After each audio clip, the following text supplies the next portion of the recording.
le second sujet. Hop là. Denver se fait peur, mais prend le game 1. Ai-je mis dans le bandeau. Parce que c'est vrai que, mine de rien, Denver s'est fait peur sur ce match 1.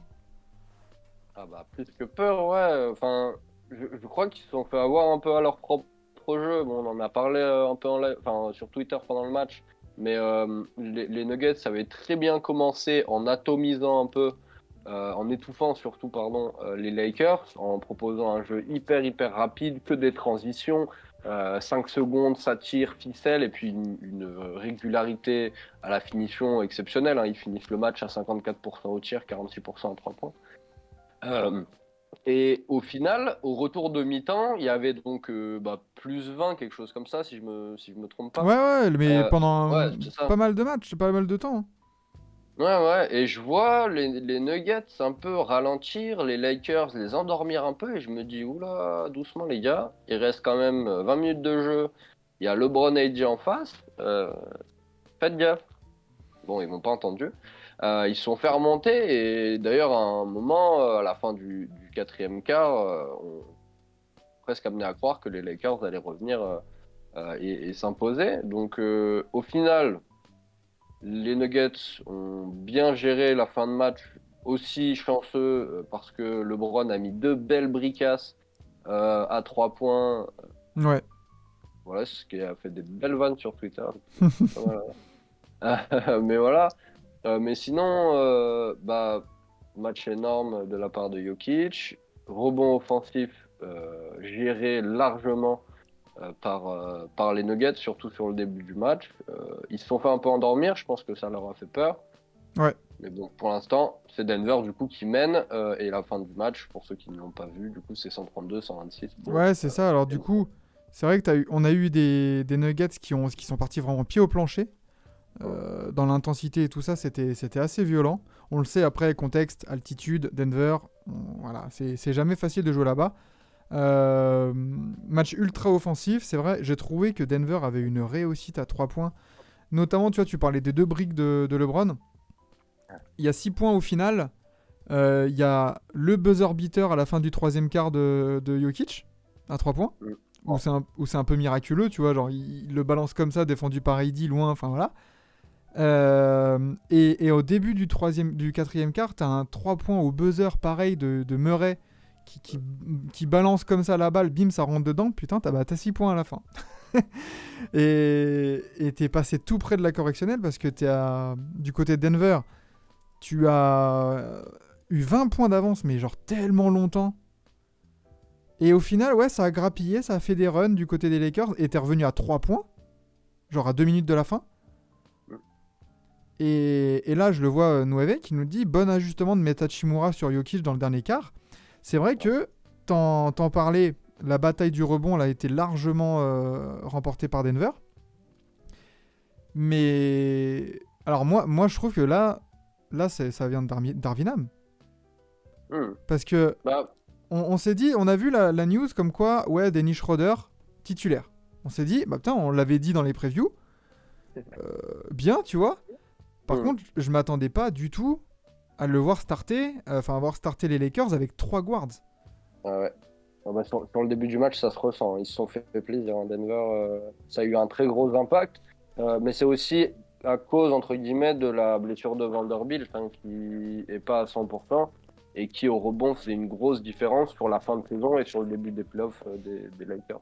Ouais, c'est ça, et du coup, bonsoir Jiru, bonsoir Loris aussi qui est dans le chat, mais ce déficit de taille, alors oui, t'as voulu être un peu en mode offensif, comme ils avaient fait contre les Warriors à un moment donné, mais là, ça n'a pas du tout marché, et contre un Jokic qui s'est régalé dans le match, là, oh là là, Il a manqué 5 tirs en tout.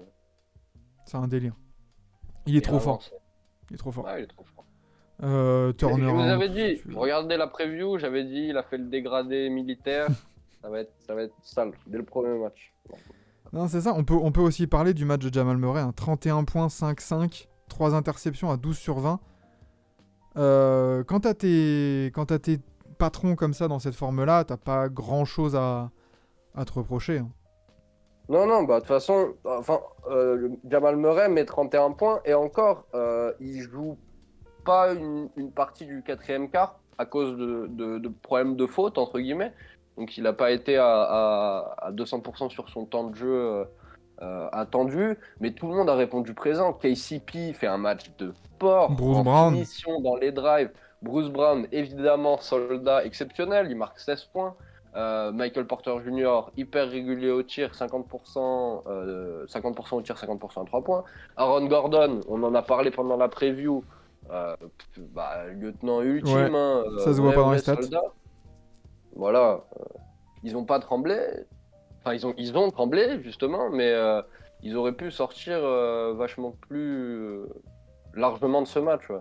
Non, c'est clair parce que du coup, t'as une énorme perf. De toute façon, les deux équipes ont hyper. Quand vous regardez les stats d'équipe, la réussite au tir, la réussite à 3 points, les turnovers, les passes décisives, presque tout est égalité. Donc c'était vraiment un match serré au final.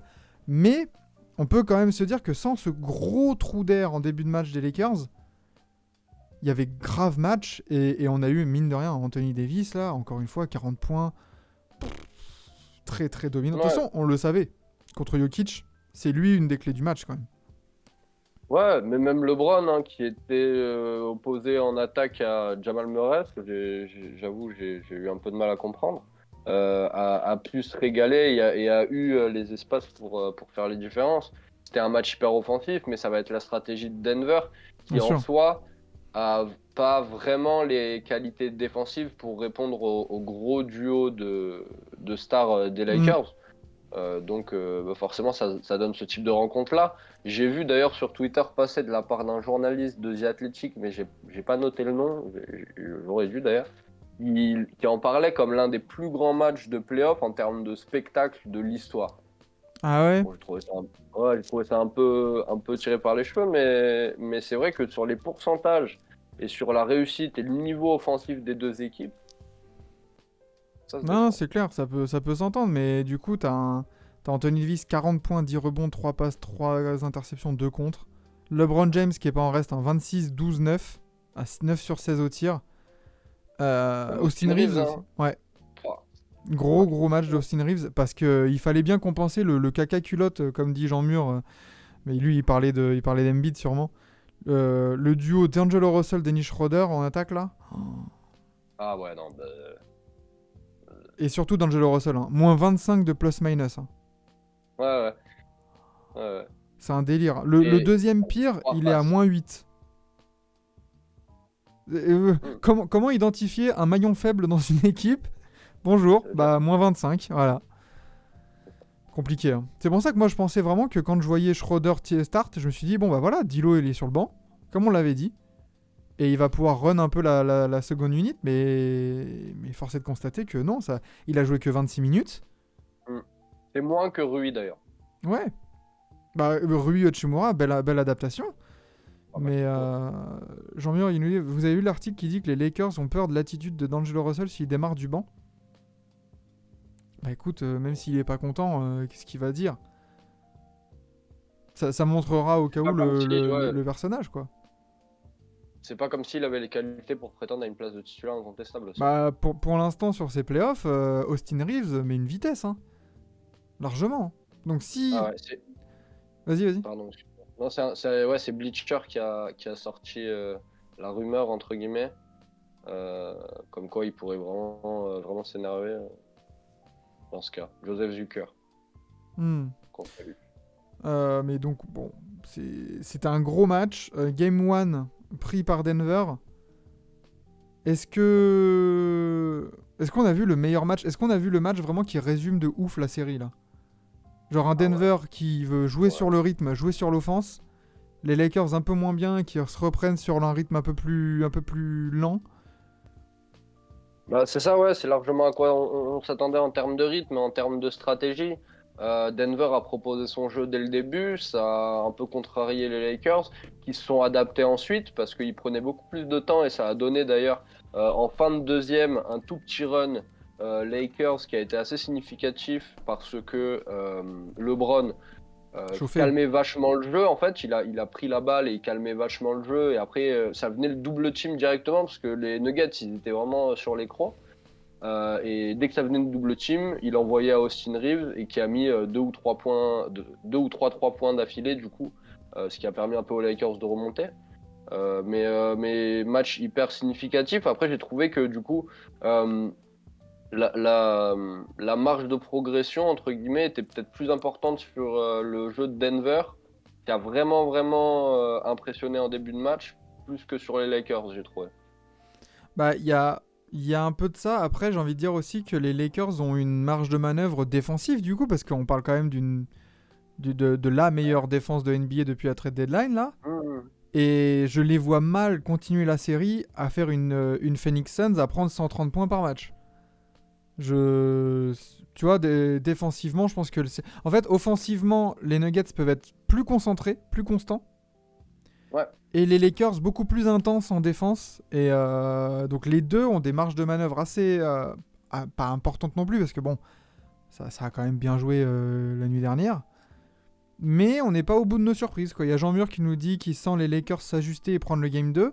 Est-ce que tu es de cet avis-là, toi aussi? Bah, au final, pas tant que ça. Enfin, je suis vraiment inquiet, entre guillemets, mais c'est pas du tout partisan pour les Lakers, parce que les Nuggets, ils ont été trop forts, quoi. Et c'est un peu à l'image des playoffs qu'ils nous présentent pour le moment. Ils sont juste trop forts offensivement, c'est une folie. Et même si les Lakers sont très bons défensivement et qu'ils ont éventuellement des clés pour aller les chercher, hein, même sur les joueurs qui n'ont pas joué, il y a des profils qui peuvent être assez intéressants, notamment Troy Brown Jr., que j'avais beaucoup aimé à son arrivée dans la franchise. Je trouve que Denver, c'est un casse-tête de fou, quoi. Ils sont juste exceptionnel offensivement, porté par Jokic évidemment phénoménal, mais ça me paraît un peu compliqué aujourd'hui de remettre les Lakers devant tant ils ont été surpris dans ce premier match. Oh. Ouais, après, je pense aussi que on part sur un petit format 2-0, 2-2. Et après, Ouais, au Game 5, là va y avoir... on tu va vois, parler. ouais. Là, on va parler du coup dans une espèce de configuration un peu éliminatoire. Je vois plus les Lakers essayer de tenir, essayer d'en prendre un, évidemment. Mais de se dire, bon, on va voir. On gagne les deux à Los Angeles. Et après, au Game 5, on verra. Et après, du coup, du côté Denver, l'inverse. Hein. T'es totalement en mode, bon, on sécurise à la maison. À Los Angeles, on va en prendre un. Et ensuite, on finit à la maison ou un truc comme ça, quoi. Mais attention, je pense qu'on n'est pas au bout de nos surprises avec cette équipe, cette série. Oh, bien sûr. Et il y a moyen que, tu vois, dans 2 jours, on se rejoint pour analyser le Game 1 de cette nuit et le Game 2. Et on se dit, bah, au bordel, les Lakers, ils l'ont pris de 17 points, là. Ah ouais. Anthony Davis, 6 blocs. Ah ouais, Jokic, il était un peu mal. Enfin, tu vois, ce genre de merde comme ça, quoi. Bien sûr. Donc, et ça serait assez logique d'ailleurs. Ça serait logique. Ça serait pas surprenant en vérité. Les deux équipes sont extrêmement fortes. bien sûr. T'arrives pas en finale de conférence pour rien, Ouais. de toute façon. Oui. Quelle banalité. Non, c'est clair. Mais voilà, pour ce Game 1, honnêtement, quoi dire de plus, à part que c'était un beau match? Que dire de plus, on a hâte d'en voir plus. On espère que ça sera du même niveau ce soir entre Miami et Boston. Ça risque d'être un peu plus compliqué. Ça risque d'être pas le même genre de match, on va dire. Ouais, voilà. Non, oui, c'est ce que je voulais dire. En tout cas, ça sera même pas le même genre de match. On a parlé dans la preview qui est sortie, la preview. Oui, bien sûr. Ouais, elle est sortie aujourd'hui, du coup. Mais ça va être aussi très intéressant. Je pense qu'on va avoir des finales de conférences de qualité et qu'on n'est pas au bout de nos surprises. En effet. Exactement. Bah écoute, là-dessus on peut terminer, hein, écoute, et puis essayer de se caler vers le gros dossier de cette soirée.